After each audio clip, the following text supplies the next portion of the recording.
Have you ever had someone leave you, then spend every moment trying to prove they're better off without you? Not because they miss you, no, but because they need you to feel like you lost. Like they won. What if I told you I've been there? That I know exactly what it's like to pick up the pieces of your life after a brutal divorce, only to get photo after photo of your ex's shiny new upgrade. His fiancée's a model, he says. She's stunning, successful, perfect. And of course, he makes sure I see it all. Every smile, every dinner, every trip. But here's the thing. While he was busy showing off, I was busy moving on. Quietly. Powerfully. I married someone who doesn't just drive luxury cars. He builds them. He runs the entire company. Trust me, this isn't just a story about revenge. It's about that exact moment when the man who thought he was the prize realizes he never was. He thought he was. The divorce decree had felt like a period at the end of a long, rambling sentence for Camila Bennett. It was supposed to signify silence, an end to the constant, low-humming anxiety that had become the soundtrack of her marriage to Ethan. But Ethan had found a way to keep broadcasting, turning the silence she craved into a cacophony of his own alleged success. Their marriage had dissolved not with a bang, but with a slow, corrosive drip of condescension. Ethan, a mid-level finance bro who spoke of synergy and leveraging assets as if he'd invented the concepts, had always seen Camila's aspirations as a quaint hobby. She was a gifted illustrator. Her sketches were filled with delicate, fierce life that he never truly saw. To him, her art was a nice little pastime, something to keep her busy while he did the important work of climbing the corporate ladder at Morgan Stanley. "It's great, honey," he'd say, glancing at a new piece for half a second before turning his attention back to the flickering stock tickers on his phone. "Maybe you can sell some on Etsy." The final straw had been his affair. It wasn't a passionate, soul-stirring romance. It was a tacky, predictable dalliance with a paralegal from his office, a woman who seemed to find his jargon impressive. When Camila found out, the ensuing fight wasn't explosive. It was exhausting. Ethan wasn't even truly sorry for the infidelity, only for the inconvenience of being caught. The divorce that followed was acrimonious, not because they fought over assets. They had a modest apartment in Seattle and a shared savings account that Ethan insisted he'd contributed more to. But because Ethan fought over the narrative, he needed to be the one who had left, the one who had moved on to bigger and better things. And that was where Jasmine entered the picture. The first text arrived 3 months after the papers were signed. It was a selfie of Ethan and a blonde woman, their faces pressed together, the generic background of a crowded bar blurred behind them. The caption read, "Finally, with someone who appreciates the grind. Hope you're doing okay." Camila's heart did a painful little lurch. The woman was undeniably beautiful, with cheekbones that could cut glass and a practiced pout. This was Jasmine. The model. Ethan made sure to use her title as if it were a noble one. Jasmine the model. Camila, who was currently covered in a fine layer of charcoal dust from a particularly frustrating sketch, wearing her favorite paint-splattered sweats, felt a familiar pang of inadequacy. It was a feeling Ethan had expertly cultivated in her for years. She deleted the text without replying, but the silence didn't deter him. A week later, another text, a professional-looking photo of Jasmine on a beach, modeling a vibrant bikini for some obscure swimwear brand. "Look at her go, booked and busy. So proud of my girl." Then came the Instagram tags. He'd post a picture of their dinner at Canlis, a place Camila had always wanted to go for her birthday, but that Ethan always deemed frivolous. He tagged Camila in the corner of the photo, a digital poke in the ribs. He posted about their weekend getaway to Whistler, their shopping sprees at Nordstrom flagship, and Jasmine's grueling casting calls. He was curating a life not for his own enjoyment, but for Camila's consumption. He was building his new kingdom on the ashes of her self-esteem. Her friends, Lena and Michael, were furious on her behalf. "Just block him," Lena urged over a glass of wine at a cozy little wine bar in Capitol Hill. "What kind of pathetic loser does that? He's so insecure, it's practically leaking out of his pores." "I know, but..." Camila trailed off, swirling the deep red liquid in her glass. "It feels like if I block him, he wins, like I'm admitting that it gets to me." "But it is getting to you," Michael said gently. He had known Ethan since college and had watched his friend's ego inflate over the years like a parade float. Camila, you don't owe him a window into your life, and you certainly don't have to look through his. His happiness is not your problem anymore. She knew they were right, but a part of her, the part that had spent 7 years trying to be enough for Ethan, still felt the sting. She had supported him through his MBA, proofreading his papers late into the night. She had decorated their apartment, managed their finances, and hosted his work colleagues, always playing the role of the supportive, unassuming wife. She had put her own freelance career on the back burner, taking on bland corporate graphic design work to ensure a steady income while he chased a promotion that was always just around the corner. She had given him the best years of her 20s. And his parting gift was a constant reminder of how easily she had been replaced with a newer, shinier model. Determined to take her friend's advice, Camila made a decision. She wouldn't block him. That felt too reactive. Instead, she would mute him. She would simply tune him out and, more importantly, start tuning back into herself. She quit the soul-crushing corporate design job. It was terrifying. The financial safety net, gone in a single email, but the sense of liberation was intoxicating. She started spending her days at the Seattle Art Museum, losing herself in the quiet grandeur of the European painting wing, sketching the dramatic folds of fabric in a John Singer Sargent portrait, the raw emotion in a Rembrandt. For the first time in years, she felt a flicker of the old passion, the pure, unadulterated joy of creating something beautiful just for the sake of it. To make ends meet, she took a part-time job as a gallery assistant in a small, chic art space in Belltown that specialized in emerging contemporary sculptors. It was there that she met him. His name was Julien Moreau. Camila knew the name. Of course she did. Anyone with even a passing interest in luxury design or automotive innovation knew the name Moreau. His was a brand synonymous with stunning, state-of-the-art luxury vehicles. His cars weren't just transportation. They were moving art, a seamless blend of engineering and aesthetic excellence. Owning a Moreau wasn't just a status symbol, it was an identity. The man himself was an enigma, a notoriously private figure who rarely gave interviews and was almost never photographed. He was said to be in his late 40s, French and utterly brilliant. He walked into the gallery on a rainy Tuesday afternoon. The place was empty, save for Camila, who was carefully adjusting the lighting on a polished metal sculpture. He was tall and lean, dressed in a simple black cashmere sweater, dark trousers, and a pair of impeccably crafted leather shoes. His salt and pepper hair was cut short, and his face looked like it belonged on a Roman coin, strong, sharp, and etched with the fine lines of thought and experience. He moved with a quiet, confident grace that instantly commanded the space without demanding attention. He didn't introduce himself. He simply nodded at Camila. His eyes, a startlingly intense shade of blue, already scanning the art on the walls.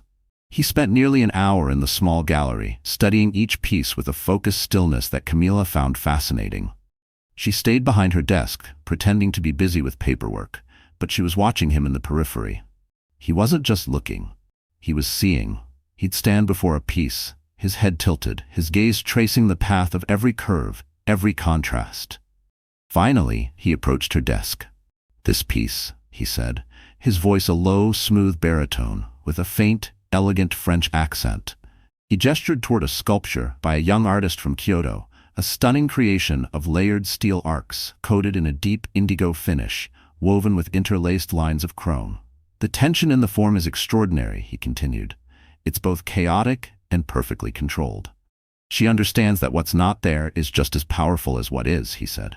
Camila was taken aback. Most patrons offered a simple, "That's nice," or asked about the price. No one had ever articulated the essence of that particular piece so perfectly. "I agree," Camila replied, finding her voice. "She says she's inspired by the concept of ma, the Japanese principle of negative space." A flicker of a smile touched his lips. "Of course, it's a musical concept as much as an artistic one. The silence between the notes." He looked at her, and for the first time his intense gaze was focused entirely on her. "You're not just a gallery assistant." It wasn't a question, it was a statement of fact. Camila felt a blush creep up her neck. "I'm an artist. An illustrator, mostly." "Show me," he said simply. The request was so direct, so devoid of pretense, that she found herself complying without a second thought. She pulled her sketchbook from her bag beneath the desk. It was a worn, leather-bound book, its pages filled with her museum sketches, charcoal studies of faces, and intricate floral patterns she designed in her spare moments. She hesitated, then opened it to a recent drawing, a detailed sketch of a wilted peony, its petals curling and browning at the edges, yet still retaining a tragic, delicate beauty. It was a study in decay and resilience, a reflection of her own bruised heart. He took the book from her gently, his fingers brushing hers. The touch was brief, but it sent a surprising jolt through her. He studied the drawing with the same focused intensity. He had given the sculpture pieces the same attention. He turned the page, then another and another. He looked at her sketches of sergeant's drapery, her studies of hands, her whimsical designs of birds with impossibly elaborate plumage. Camila's heart was pounding. She felt more exposed in that moment than she ever had in her life. This man, this stranger, was seeing a part of her that not even Ethan had ever bothered to look at. After what felt like an eternity, he closed the book and handed it back to her. His blue eyes were unreadable. "You have a remarkable eye," he said, his tone serious, measured. "You see the architecture of things, the way a petal falls, the line of a collarbone, the weight of a fabric. It's a rare gift." He reached into the pocket of his coat, produced a simple, heavy, cream-colored business card, and laid it on the desk. It contained only a name, Julien Moreau, and a phone number. No title, no company. It didn't need one. "I'm currently seeking new collaborators for a special initiative at my design lab," he said. "Automotive interiors, textiles, finishes, detail work. Your illustrations, I believe they could translate beautifully into our materials design. Call this number. My assistant will arrange a meeting." And with that, he gave her another small, polite nod and walked out of the gallery, the little bell above the door chiming softly in his wake. Camila stared at the card, her fingers trembling slightly as she picked it up. The cardstock was thick, luxurious. Julien Moreau. She sank into her chair, her mind reeling. One of the most visionary luxury car innovators in the world had just seen her work. He had seen her. That evening, as she was getting ready for bed, her phone buzzed. It was another text from Ethan. A picture of Jasmine's hand, a ridiculously large cushion-cut diamond sitting on her ring finger. She said yes. "Time to make it official. Can't wait for you to meet the future Mrs. Green. No hard feelings, right?" A few months ago, a text like that would have sent her into a spiral of tears and Ben & Jerry's. But tonight, as Camila looked at the photo of the ostentatious ring, a symbol of Ethan's shallow victory, she felt nothing. She placed her phone face down on the nightstand. On the other side of the stand, gleaming softly in the lamplight, was Julien Moreau's business card. Ethan was busy showing off a diamond. Camila, however, had just been handed a key to a world she'd only ever dreamed of. A world where her art wasn't a hobby, but a gift. A world where she might finally be seen. A slow, genuine smile spread across her face. The game had changed, and Ethan didn't even know he was playing. The phone call was the most nerve-wracking 3 minutes of Camila's life. She dialed the number on the card, and a crisp, professional voice answered immediately. "Mr. Moreau's office." Camila, stumbling slightly over her words, explained who she was and the reason for her call. Without missing a beat, the assistant scheduled a meeting for the following Friday at the Moreau Design Group headquarters in South Lake Union. That entire week, Camila alternated between exhilaration and dread. She kept the appointment in her calendar, but more than once hovered her finger over the delete button. Friday morning arrived with a chill in the air and a tightness in her chest. As she stood across the street from the building, she hesitated, her heels rooted to the sidewalk. Her reflection in the sleek black glass facade stared back at her, a woman still dressed in a thrifted coat with charcoal under her nails. What was she doing here? This wasn't her world. This was the world of polished boardrooms and multi-million-dollar ideas. She almost turned back. Almost. But then she remembered the way Julien had looked at her sketch, the wilted peony, and how, for the first time in years, someone had seen more than just a hobby. He had seen something worth cultivating. That memory was enough. She crossed the street. The building itself was a masterpiece of understated power. It was a former industrial steelworks, its facade painted a deep matte graphite gray, with no signage, just a small, elegant brass plate beside the door that read simply, Moreau. Inside, the space was cavernous, a stunning juxtaposition of raw industrial bones, exposed steel beams, polished concrete floors, and a minimalist, gallery-like polish. There were no car prototypes lying around, no glossy advertisements. The only art on the walls were massive, abstract panels in slate and ivory. The air itself seemed to hum with a quiet, focused energy. Camila was led to Julian's private office. It was on the top floor, a light-filled sanctuary with a floor-to-ceiling window that offered a breathtaking panorama of the Seattle skyline. One wall was lined with bookshelves filled with volumes on design, architecture, and history. A single massive walnut table served as his desk, its surface nearly bare, save for a sleek laptop and a single perfect white orchid in a clear glass vase. Julian rose as she entered. He was dressed much the same as before, in a perfectly tailored navy blue shirt and gray trousers. But in his own environment, he looked even more formidable. "Camila, thank you for coming," he said, gesturing to a chair opposite his desk. His smile was small but genuine. "Thank you for inviting me," she managed, her voice steadier than she expected. He wasted no time on small talk. "I've been thinking about your drawings," he began, leaning forward slightly, "specifically your floral illustrations, the peony, the wilted one." Camila's brow furrowed in surprise. "The wilted one?" "Yes, there's a truth in it. Beauty isn't about perfection, it's about character, about story. A perfect bloom is lovely, but one that has lived, faced the sun and rain, begun to fade." "That's interesting," she murmured. He paused, his blue eyes locking onto hers. "I'm launching a new design concept for our next interior line. It's called ephemeral, and it's about the fleeting, transient beauty of life. I want to create a signature texture series that captures that essence. I want you to design them." Camila was speechless. Her designs for Julien Moreau's interiors? The idea was so audacious. It was so far beyond the realm of anything she had ever imagined that she almost laughed. Ethan's taunts about selling her doodles on Etsy echoed in her mind, a pathetic, tiny sound in this cathedral of automotive luxury. I've never designed for materials before," she admitted. "I'm not hiring you for your experience," Julien said calmly. "I'm hiring you for your eye. I have a team of the best materials engineers and interior technicians in the world. They will handle the technical execution. What I need from you is your vision, your soul. I want you to draw, Camila. Draw the beauty in the imperfect, the life cycle of a flower, from the tight bud to the final fallen petal. Draw the patterns of frost on a window pane, the veins in a leaf. That is what I want." And so her new life began.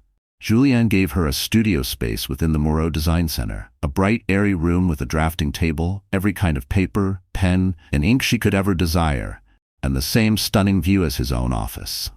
For the first few weeks, she was paralyzed by a crippling sense of imposter syndrome. She was Camila Bennett from Seattle, the ex-wife of a finance bro. What was she doing here, in the inner sanctum of a luxury auto visionary? Julien seemed to sense her hesitation. He never pressured her. He would simply stop by her studio at the end of each day. Sometimes he would say nothing, just stand behind her and watch her work. Other times he would talk to her, not about the project, but about art, about music, about a film he had seen. He learned about her divorce from Ethan, not because she complained, but because he was a perceptive listener, and he gently drew the story out of her in fragments. He never pried. Instead, he expressed a quiet, steely anger on her behalf. "He tried to make you small," Julien said one evening, looking at one of her early, hesitant sketches. "Because he is a small man. Men like that, they don't build their own light. They try to extinguish yours so they can feel warmer in the dark." His words were a balm on a wound she hadn't realized was still so raw. With him, she felt not just seen, but understood. The fear began to recede, replaced by a thrilling, burgeoning confidence. Her illustrations came to life. She filled pages with the delicate skeletons of decaying leaves, the explosive patterns of dandelions gone to seed, and of course, her signature wilted peonies. She poured all the pain, the resilience, and the fragile hope of the past year onto the paper. Julien was a brilliant collaborator. He would look at a sketch and say, "What if the ink bled a little more here?" to suggest a tear. or morning dew. He pushed her, challenged her, and celebrated her breakthroughs. A professional intimacy grew between them, a deep and abiding respect that soon blossomed into something more. It happened one late night in her studio. They were reviewing a series of charcoal drawings she'd done of frost patterns. Rain lashed against the huge windows, the city lights below blurring into a watercolor painting. They stood side by side, their shoulders almost touching as they looked down at the drawings. "They're beautiful, Camila," he said, his voice soft. "They're cold, but they're full of life." She looked up at him and found he was already looking at her. The space between them crackled with an energy that had nothing to do with art. It was something older, more elemental. He slowly raised a hand and gently brushed a stray strand of hair from her cheek. His touch lingered, warm and sure. "You," he said, his voice barely a whisper, "are full of life." And then he leaned in and kissed her. It wasn't a kiss of wild, desperate passion. It was a kiss of arrival. It was quiet and deep and felt like coming home. Their romance was a secret, a beautiful world they built for themselves, away from the prying eyes of the industry. They spent their evenings in his minimalist, art-filled apartment overlooking Lake Washington, cooking together, talking for hours, or simply sitting in comfortable silence, reading. He showed her a side of the city she had never known, private viewings at the Seattle Art Museum, after-hours reservations at impossible-to-book restaurants like Canlis, where the chef came out personally to greet Julian. Yet despite the glamour, their connection was rooted in simplicity. Her favorite moments were the quiet ones, watching him sketch in his own notebook, his brow furrowed in concentration, or waking up next to him in the morning, the city quiet below them, feeling a sense of peace she never thought possible. Meanwhile, Ethan's campaign of petty torture continued, blissfully unaware of the tectonic shift in Camila's universe.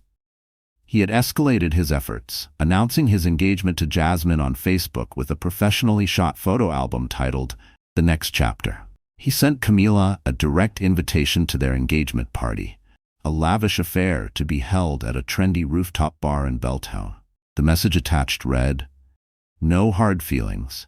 Would be great to see you and show you that we can all be mature about this. Tiff is so excited to finally meet you." The old Camila would have agonized over the invitation. The new Camila simply laughed. She was living and breathing design, creating beauty with a man who cherished her mind and her talent. She was in love, a deep, profound love that made her past life with Ethan seem like a black and white film. His desperate need for validation was, for the first time, genuinely pathetic to her. She declined the invitation with a polite, brief email. 3 months after their first kiss, Julien took Camila to Paris. He said it was for work, to oversee material production at his design atelier. But it was clearly a thinly veiled romantic getaway. They stayed in his private apartment on the Place des Vosges, a breathtaking space with herringbone floors and ornate moldings. One evening, after a simple dinner of bread, cheese, and wine at a small bistro, they were walking along the Seine. The lights of the Eiffel Tower glittered in the distance. Julien stopped and turned to her. He didn't get down on one knee. He didn't produce a velvet box. His proposal was as direct, honest, and beautiful as the man himself. "Camila Bennett," he said, taking both of her hands in his, "I have spent my life in pursuit of beauty. I found it in art, in music, in the curve of a concept car's body, but I have never known a beauty as true or as profound as the one I found with you. I love you. I want to spend the rest of my life with you. Will you be my wife?" Tears streamed down her face as she said yes. They were married 2 weeks later, not in a grand cathedral, but in the small, sun-dappled garden of his countryside estate in Provence. The only guests were Julien's elderly housekeeper, who wept openly, and the local mayor, who officiated. Camila wore a simple, elegant ivory dress that Julien had designed for her himself. It wasn't a gown.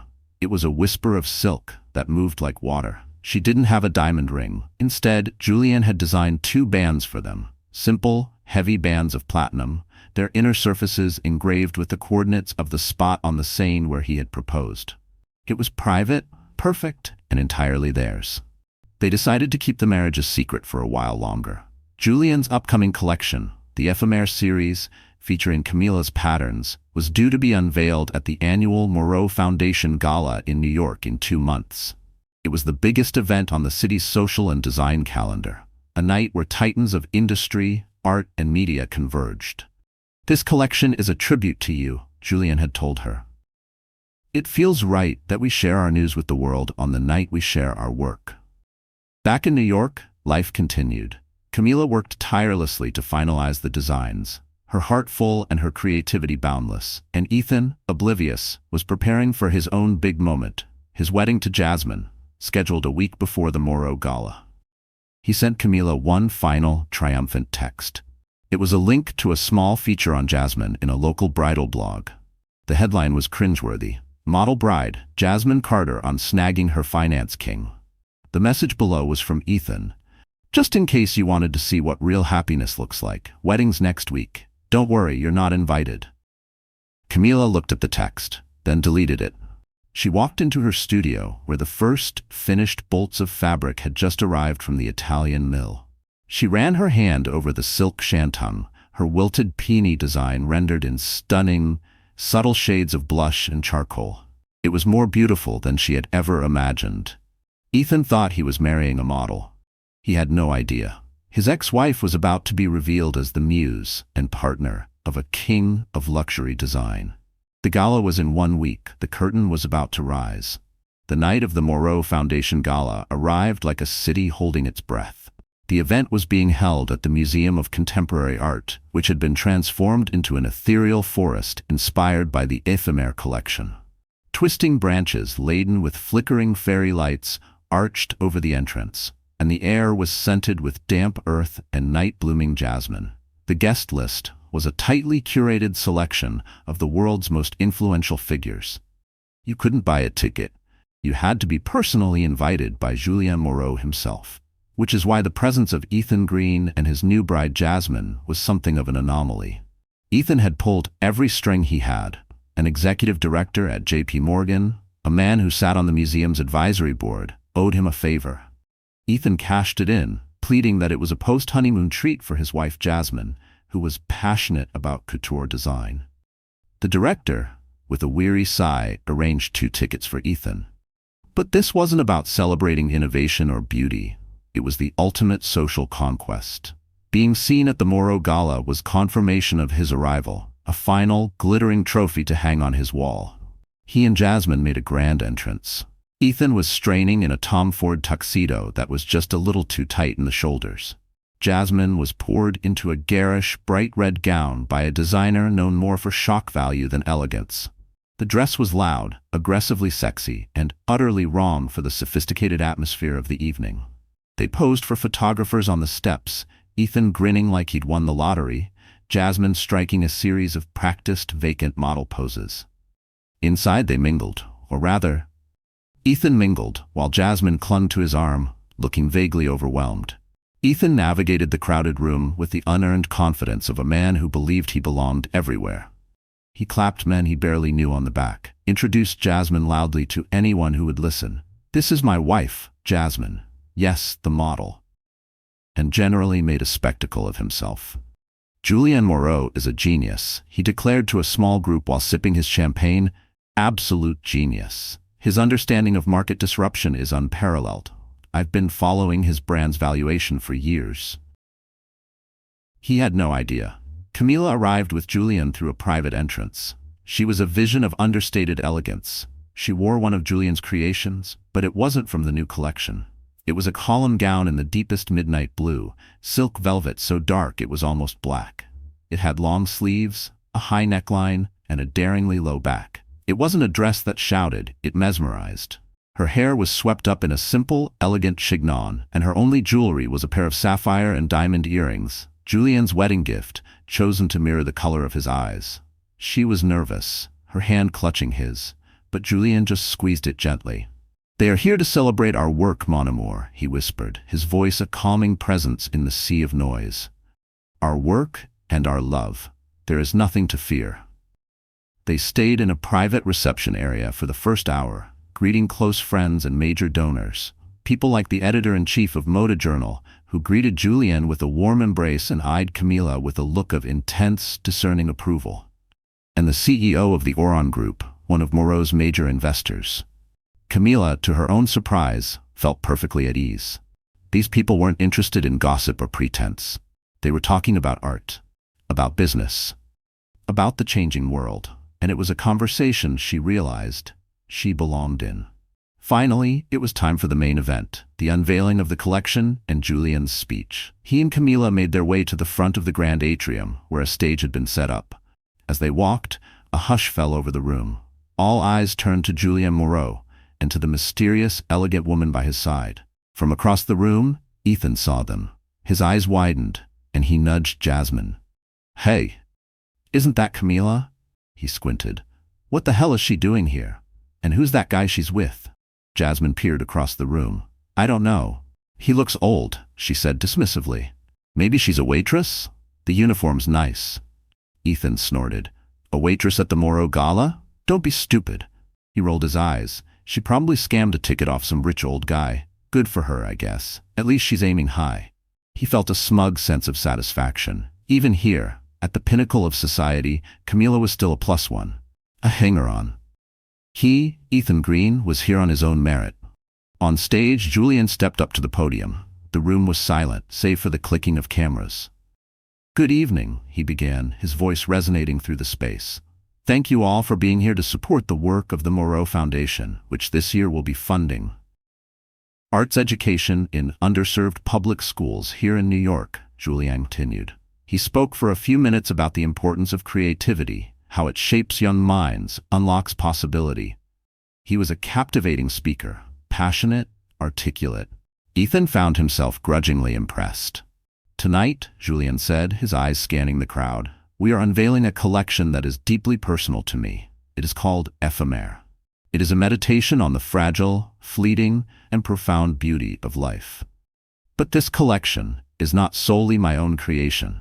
It is a collaboration. It is the result of a partnership with an artist of singular vision and extraordinary talent. An artist whose unique perspective on the world has not only inspired this collection, but has fundamentally changed my own."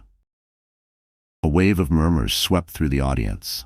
Julian Moreau had never collaborated so closely with an unknown artist before.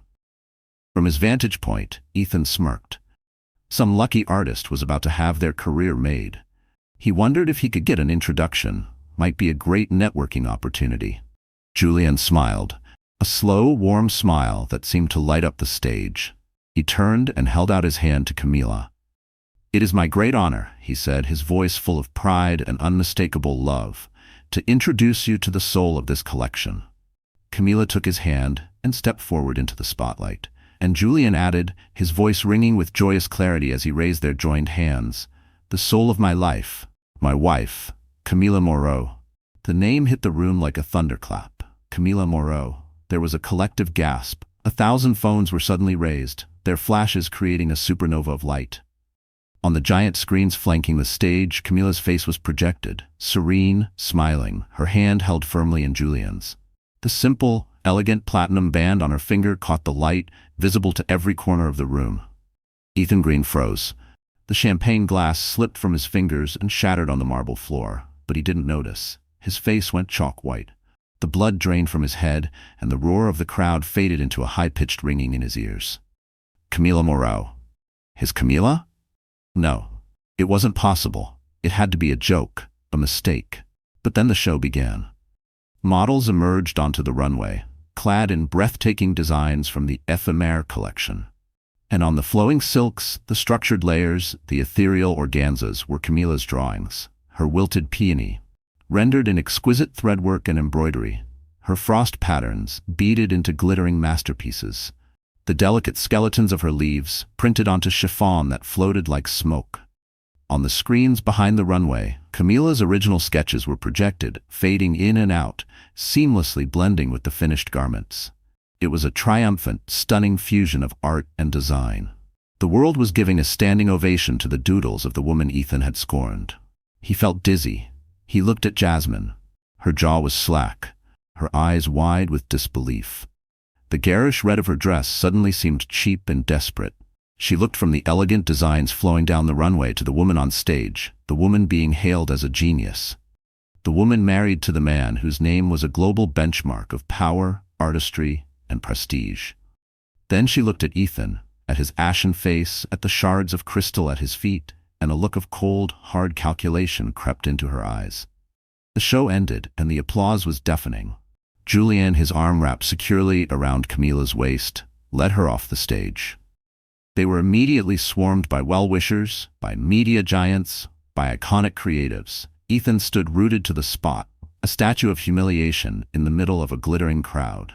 People had started to whisper, to stare. He had bragged to so many of them about his model wife. The irony was brutally thick. He had been playing checkers.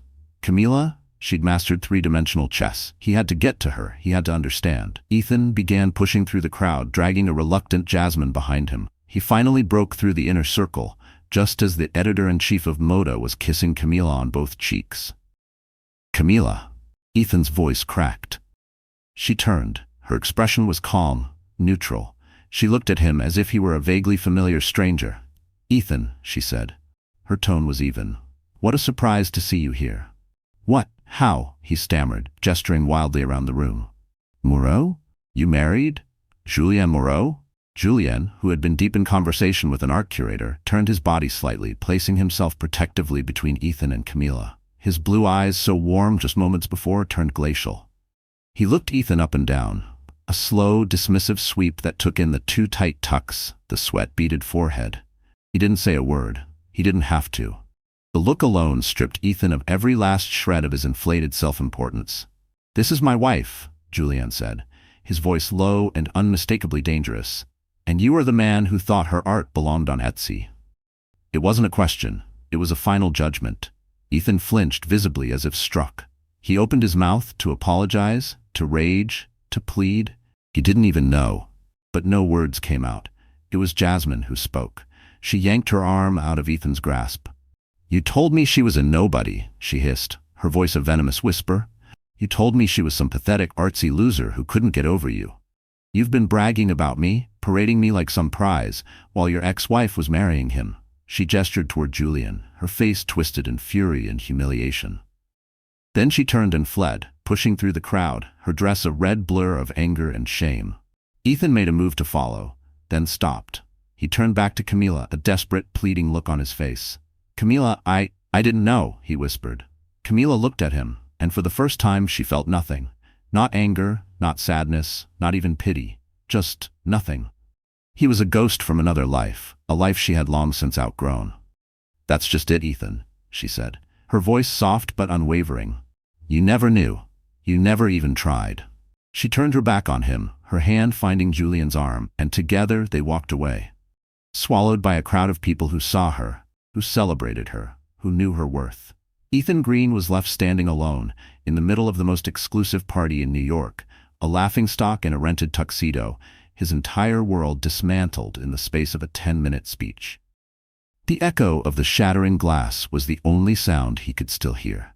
The fallout from the gala was immediate and spectacular. By morning, Camila Moreau was the top trending topic across every major platform.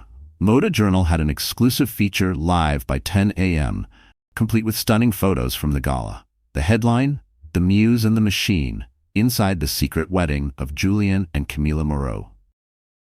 The story of the brilliant unknown artist who had captured the heart of the enigmatic auto design tycoon was a modern-day fairy tale. And the world was captivated. Camila's wilted peony became an iconic image overnight. The ephemera collection sold out on pre-order within hours. Ethan's humiliation, by contrast, was quieter, but no less devastating. He woke up in his sterile new money apartment to find Jasmine's closets empty. She was gone. She had left her engagement ring, the one he had bragged about so endlessly, right on his pillow. Next to it, written in red lipstick across his bathroom mirror, was a single word, loser. His phone buzzed incessantly. Messages from friends, co-workers, and distant acquaintances flooded in, ranging from confusion to thinly veiled mockery. The schadenfreude was palpable. The man who had built his entire persona around being a winner had been publicly, spectacularly revealed as a fool. But the final blow came on Monday morning. He was called into the office of the senior managing director, the very man who had pulled strings to get him into the gala. A stern, old money figure named Mr. Abernathy. Abernathy didn't offer him a seat. "Green," he said, voice clipped. "I've just come from a board meeting with our partners at the Stellara Automotive Group." Ethan's stomach dropped. Stellara, parent company of over a dozen luxury automobile brands. "For the past 6 months, we've been working to secure the North American financing portfolio for their new EV division." Abernathy's voice grew quieter, colder. "It seems the chairman of the board at Stellara, Mr. Laurent Belmont, is a very close, personal friend of Julien Moreau." He paused, letting the name land. "And Mr. Moreau shared with him a rather unflattering account of one of our vice president's behavior at the gala this weekend. He mentioned arrogance, a public scene, and a deep, public disrespect shown to his new wife." Ethan's insides turned to ice. "The deal is dead, Green," Abernathy said flatly. "Stellara is taking their portfolio to Morgan Stanley." This was a 9-figure deal. He leaned forward, each word striking like a hammer. "Your little ego trip, your need to impress your ex-wife has cost this bank a fortune. Clear out your desk, you're finished." And just like that, Ethan Green, stripped of his job, his fiancée, and his precious image, collapsed. He was a hollow man. The scaffolding of his ego kicked out from under him, revealing a hollow, trembling emptiness. He had spent so long curating an image that he had nothing left inside. Camila, on the other hand, was blooming. Life as Mrs. Moreau was in many ways unchanged. She and Julien still spent quiet evenings sketching, cooking, listening to jazz. They shared art, they shared peace. Their love was deep, enduring. Unshaken by fame or spotlight, the attention, the glamour, the press, it was just noise. In the background of the beautiful life they were building, the truest transformation was happening in her work. Julien, true to his word, hadn't just put Camila's name on the collection. He had made her a partner. He created a new division under the Moreau Motors umbrella. Moreau Studio, Textiles by Camila Moreau. She was given her own creative team, her own budget, and complete artistic freedom. Her once dismissed sketches were now the foundation of a multi-million-dollar design and branding branch of a global automotive empire. And she loved the work. She loved collaborating with textile innovators in Italy, specialty glass finishers in Germany, and cutting-edge interior designers in Sweden. She traveled the world with Julien, drawing inspiration not just from galleries, but from the texture of oxidized stone in Lisbon, the color palette of a spice market in Marrakesh, the shape of a thundercloud above the Scottish Highlands. She was no longer just an artist. She was a creator, a leader, a visionary. About a year after the gala, Camila was walking through Soho on her way to the Moreau NYC headquarters. She was dressed simply, jeans, a crisp white tee, and a perfectly cut black blazer from her own line. She paused at the window of a high-end concept boutique and stared. Inside, a silk scarf featuring her frost-pattern design was artfully draped around a mannequin's neck. The sight stopped her cold. It was surreal, her work living its own life in the world. As she smiled to herself, a voice behind her called her name. She turned. It was Ethan. She almost didn't recognize him. The slicked-back hair was gone, replaced by a messy, unkempt cut. His designer suit was nowhere to be found, instead, worn-out jeans and a faded polo. In his arms, a cardboard box filled with what looked like office supplies. "Ethan," she said, her voice calm, neutral. There was no bitterness left, no malice. I just wanted to say," he stumbled, adjusting the box awkwardly. "I saw your new collection online, the one inspired by Japanese ceramics. It's beautiful. You're really talented." It was the first time he had ever complimented her art, honestly and unprompted. "Thank you, Ethan," she said simply. "I'm sorry," he blurted. The words came in a flood. "For everything, for how I treated you, for not seeing you, for being such an idiot." "I get it now," Ethan said quietly. "I lost everything, and I realized none of it was real. The job, the girl, the bragging, it was all just noise. You have something real." Camila looked at the man in front of her. A man not broken by her success, but by his own deep insecurity. She saw a flicker of the man she had once loved before his ego swallowed him whole. "I hope you find something real for yourself, Ethan," she said softly. It was the truest gift she could offer. She wasn't saying it for him.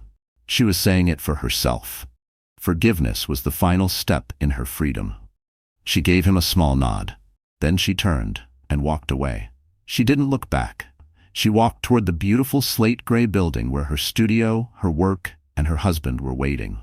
She wasn't Camila Reyes, the scorned ex-wife. She wasn't even Camila Moreau, the billionaire CEO's bride. She was Camila, an artist, a creator, a woman who had finally learned self-worth isn't something given by a man, a job, or a title. It's something you design yourself, woven from the threads of your own strength, your own talent, your own soul. And her design was finally complete. And that's the story of Camila and the ex who bragged a little too much. It's a reminder that the best revenge isn't revenge at all. It's building a life so full, so beautiful, that the past simply fades into irrelevance. Camila's journey wasn't about marrying a CEO. It was about rediscovering the priceless value her ex was too blind to see. While he was busy flaunting a cheap imitation of success, she was quietly creating an authentic masterpiece of a life. What did you think of Ethan's ultimate downfall? Was it karma, or just the natural consequence of a life built on ego and illusion? So, that's it. That's the story of Camila, the woman who was once made to feel small, who quietly rebuilt a life so rich and beautiful, even her ex couldn't recognize it. And if you're still here with me now, listening to this moment, I want you to ask yourself something. What would happen if you stopped waiting for someone else to validate your worth? What if you just took the first step, no matter how small, toward building a life that feels like yours? Camila didn't set out to win. She didn't chase revenge or recognition. She chose healing. She chose herself. And that's what made her powerful. There's a quote by Marcus Aurelius that says, "The best revenge is to be unlike him who performed the injury." And that's exactly what Camila did. She didn't fight back with bitterness. She didn't try to match ego with ego. She simply rose, quietly, steadily, into the woman she was always meant to be. So maybe today you're not designing for a luxury brand or living in a Paris apartment, but maybe you're reclaiming your voice. Maybe you're finding joy in something small. Maybe you're letting go of what was never yours to carry, and maybe that's enough. Maybe that's everything. If Camila's journey touched something inside you, some quiet part that's still healing, still hoping, then I want to thank you for being here, really, because that means this story mattered. So go ahead, share this with someone who needs it, and subscribe if you want more stories that don't just entertain, but remind you what's possible. You are not too late. You are not too far gone. You are still becoming, and I'll be right here, week after week, to remind you of that. See you in the next one.